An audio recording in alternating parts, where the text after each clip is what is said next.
I got a phone call that said, hey, things are starting to get bad. The phone call was, I need you to tell people that from Blue River Reservoir all the way to you is a level 3 and you need to go now.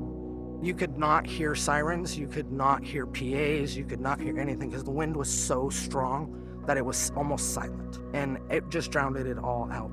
So we had probably about 10 minutes to gather whatever we could and get out.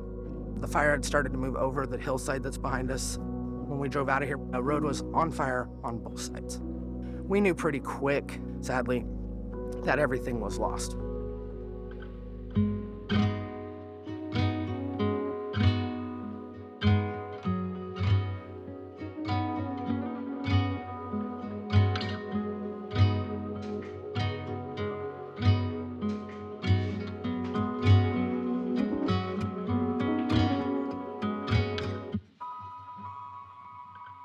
Place your hand on my heart. Find me there on that distant shore.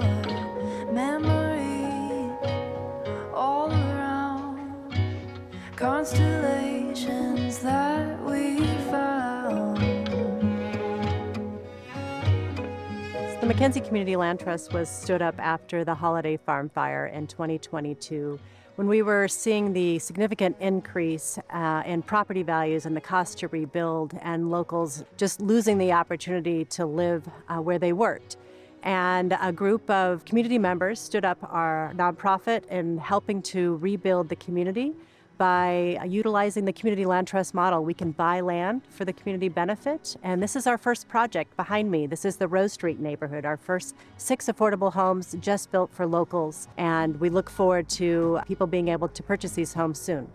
We are so grateful for Business Oregon's Rural Opportunities Initiative grant, which has helped us to be able to focus on the economic development piece, and in my mind, it's community development. Here at the McKenzie River Ranger District, we have 56 or so permanent employees, and those employees do everything from firefighting to recreation management, actively managing and or protecting the resources that we've had.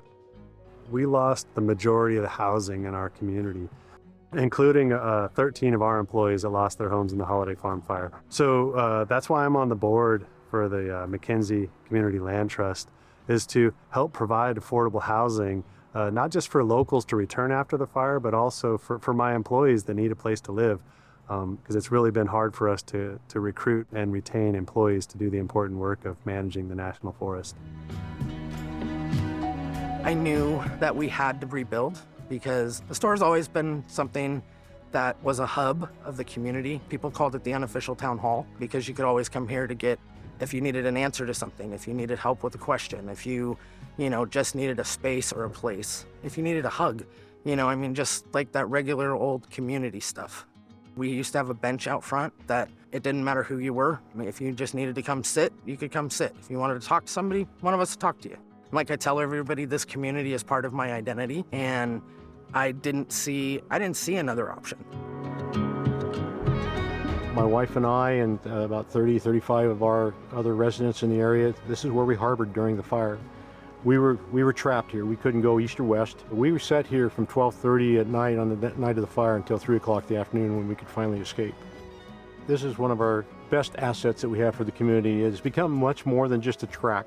This track is a destination. We've seen that already on the international scale, and we've seen it on the local scale. Bringing people here and expanding them out into the other resources that we have in the community, because they will help us rebuild and help us recover, be more resilient, and provide jobs. One of the amazing things about that night of the fire is, for the fire crews that were here, saving the school really became a big priority for them, and we're very thankful for their effort to save this place because it is really important for the community. And then the school took on a lot of different roles in recovery. Like we were a recovery center, we were the temporary post office for a while, and so we were really thankful for their efforts and saving us for the community. After the fire, we knew on day one that it was essential for us to rebuild the clinic. It's at the heart of the community. We need the clinic for the healthcare services. We need it for our senior citizens. We need it for our families with younger children. We need it for everyone, really. Our healthcare is a very vital part of our community. To begin with, when we started the build, we wanted to do it differently. We hired locals and we provided jobs for the community, which was very essential to us. We are trying to rebuild all the pieces that create a thriving community. And so it is the affordable homes for locals, for our workforce. It is bringing back businesses, as well as now we have a clinic. Clinic has been rebuilt, the library's rebuilt, the fire station. But we are in desperate need of helping to support local businesses that in disaster don't receive assistance, don't receive financial assistance to rebuild. And so we're so grateful for the opportunity to receive grant funding from Business Oregon to help, and for everybody stepping up and trying to fill the gaps so we could move forward as quickly as possible to try to rebuild our community. Take my hand and my heart, find me